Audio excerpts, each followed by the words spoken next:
ഇവിടെ ബഹുമാനപ്പെട്ട സുഹൃത്ത് അബിൻ പറഞ്ഞതുപോലെ താഴെ ഇറങ്ങാൻ പോകുന്ന ഒരു ഗവൺമെന്റ് പ്രഖ്യാപിച്ചെന്ന് 2021 ഇതേപോലെ തന്നെ തോമസ് ഐസക് ബജറ്റ് അവതരിപ്പിച്ചത് ഇതിലും വലിയ ശബ്ദത്തിൽ അബിനും കൂട്ടരും പറഞ്ഞതാണ് താഴെ ഇറങ്ങാൻ പോകുന്ന ഗവൺമെന്റ് അവതരിപ്പിച്ച അവസാന ബജറ്റ്. അതിനുശേഷം ഇത് 6ാമത്തെ ബജറ്റ് തുടർച്ചയായിട്ട് അതായത് LDFന്റെ തുടർച്ചയായിട്ടുള്ള 10ാമത്തെ ബഡ്ജറ്റ്. ഇനി 15ാമത്തെ ബഡ്ജറ്റ് അവതരിപ്പിക്കുകയും അബിന് വന്ന് ഇതുപോലെ തന്നെ പറയാം. 20ാമത്തെ ബഡ്ജറ്റിനും അങ്ങനെ പറയാനുള്ള അവസരമുണ്ട്. ഇവിടെ ഏതെങ്കിലും ഒരു മേഖലയെ, ഏതെങ്കിലും ഒരു വിഭാഗം ജനതയെ ഈ ബജറ്റ് അഡ്രസ് ചെയ്തില്ല, 2 മണിക്കൂർ 53 മിനിറ്റ് കൊണ്ട് അഡ്രസ് ചെയ്തില്ല എന്ന് ചൂണ്ടിക്കാണിക്കാൻ ഏതെങ്കിലും ഒരു മേഖലയുണ്ടോ? ഏതെങ്കിലും ഒരു സമൂഹമുണ്ടോ? ഇപ്പൊ പട്ടികവർഗത്തിൽ തന്നെ ഇതുവരെ നമ്മൾ കേൾക്കാത്ത 3 പേര് ഇവിടെ പറഞ്ഞു. നിങ്ങൾ നോട്ട് ചെയ്തിട്ടുണ്ടാവും. അത് വേടൻ, നായാടി, ചക്ലിയാർ. ഞാൻ ചക്ലിയാർ വിഭാഗത്തിന്റെ നമ്മളധികം ചർച്ച ചെയ്തിട്ടുള്ളൂ. അതായത് എല്ലാ വിഭാഗം ആളുകളെയും ടച്ച് ചെയ്തിരിക്കുകയാണ്. ഇപ്പൊ സ്കൂൾ കുട്ടികൾ, 1 വയസ്സ് മുതൽ 10 വയസ്സ് വരെയുള്ള കുട്ടികളുടെ അപകട ഇൻഷുറൻസ്, അത് വീട്ടിൽ കളിക്കുകയാണെങ്കിലും സൈക്കിൾ ചവിട്ടുമ്പോഴായാലും എവിടെയായാലും അപകട ഇൻഷുറൻസ്. 1ാം ക്ലാസ് മുതൽ 12ാം ക്ലാസ് വരെയുള്ളവരുടെ ഇൻഷുറൻസ്. ഒന്ന് ആലോചിച്ച് നോക്കി, ഡിഗ്രി വരെയുള്ള വിദ്യാഭ്യാസം സൗജന്യമാക്കി. Arts and science. Yes, arts and science. PhD വിദ്യാർത്ഥികൾക്ക് പ്രത്യേകം ഒരു സ്റ്റൈഫൻഡും കിട്ടാത്തവർക്ക് 15,000 സ്റ്റൈഫൻഡ്.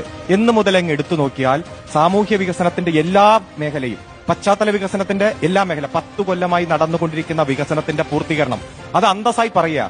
17 വർഷം മുൻപേ വിഴിഞ്ഞം പദ്ധതി പൂർത്തീകരിക്കുമെന്ന് ഇച്ഛാശക്തിയോടെ പറയാൻ ഒരു ഗവൺമെന്റിന് കഴിയുന്നുണ്ടെങ്കിൽ അത് LDF ഗവൺമെന്റിന് മാത്രമാണ്.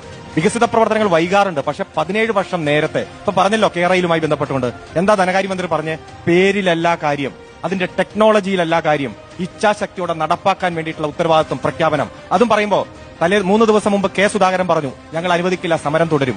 2 ദിവസം കഴിഞ്ഞപ്പോൾ എന്തിയെ പ്രതിപക്ഷ നേതാവ് മാറ്റി പറഞ്ഞ്? കാരണം LDF ഗവൺമെന്റ് പ്രഖ്യാപിച്ചതാണെങ്കിൽ അത് വരും എന്ന് ഉറപ്പുള്ളതുകൊണ്ട് VD സതീശൻ പറഞ്ഞു കുഴപ്പമില്ല, അതിവേഗ പാതയാകാം. ഇതുപോലെ തന്നെ ഓരോ മേഖല എടുത്ത് പരിശോധിക്കുക. ടച്ച് ചെയ്യാത്തൊരു മേഖലയില്ല. ഓരോ മേഖലയിൽ ഒറ്റ സെക്കൻഡ്, എന്നോട് ചോദിച്ച ചോദ്യം, ഈ 1000 രൂപ കൂട്ടി ആശാ വർക്കേഴ്സ് മാത്രമല്ല പറയണ്ടേ. 2 മാസം മുമ്പ് 1000 രൂപ കൂട്ടിയിരുന്നു, ഇപ്പോഴും 1000 കൂട്ടി, ഇപ്പൊ 9,000 ആയി. അതായത് ഈ ഗവൺമെന്റ് വരുമ്പോ 1000 ഉള്ളത് ഇപ്പോൾ 8,000 രൂപ കൂട്ടി 9,000 മാറി. ഇന്ത്യയിൽ ഏതെങ്കിലും ഒരു സംസ്ഥാനത്ത് 9,000 രൂപ ഓണറോറിയമായി ആശാ വർക്കേഴ്സിന് കൊടുക്കുന്നുണ്ടെങ്കിൽ ഈ പരിപാടി ഇവിടെ നിർത്താം. ഞാനതാണ് ചോദിച്ചത്, നേരത്തെ ചെയ്യാമായിരുന്നു. ഇതിപ്പോ അവരുടെ സമരവും വെയിലും മഴയൊക്കെ ബജറ്റ് നേരത്തെ അവതരിപ്പിക്കാൻ പറ്റില്ലല്ലോ. കേൾക്കേണ്ടി വന്നു. ഇല്ല, ബജറ്റ് നേരത്തെ അവതരിപ്പിക്കാൻ പറ്റില്ലോ.